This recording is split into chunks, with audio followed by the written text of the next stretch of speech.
Hello my dear children. Today in constructions we are going to learn how to draw various acute angles with the help of ruler and compass.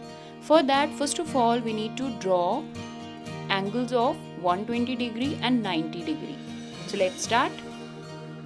So first we need to draw a line segment AB.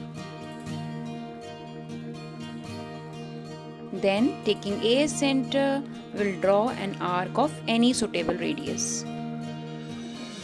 Let's name this point as M. Now without changing the radius, taking M as center, draw an arc of the same radius. By same radius, I mean the radius which we took for the first step. And this is going to be same for the angle of 120 degree also. So we should not change the radius.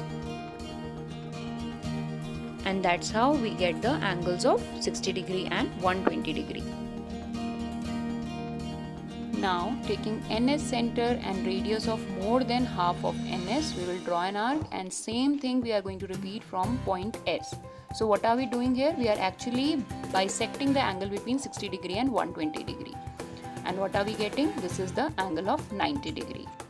Next, for angle of 30 degree, we are going to bisect 60 degree angle. I hope you remember how to bisect the angle. So I have done the same thing and we got that. This is an angle of 30 degree.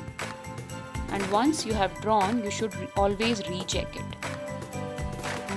Now let's bisect this 30 degree angle. So which angle we are going to get? We are going to get an angle of 15 degree.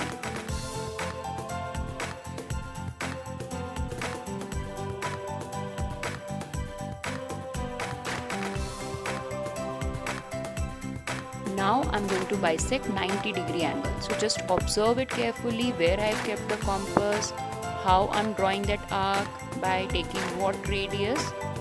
You know it very well, right?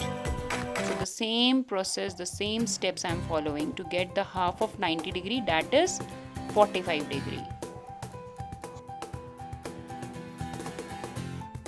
Now let's find out the angle between 60 degree and 90 degree. We are bisecting it. And by calculation also you can find it out, like the difference between 60 degree and 90 degree is 30 degree and the half of 30 degree is 15 degree. So 60 plus 15 is going to give us 75 degree. So that's how we can calculate also. Next, the obtuse angles we are going to learn in the next video. Till then, you just start practicing and try to draw these angles. That's all for today. Thank you.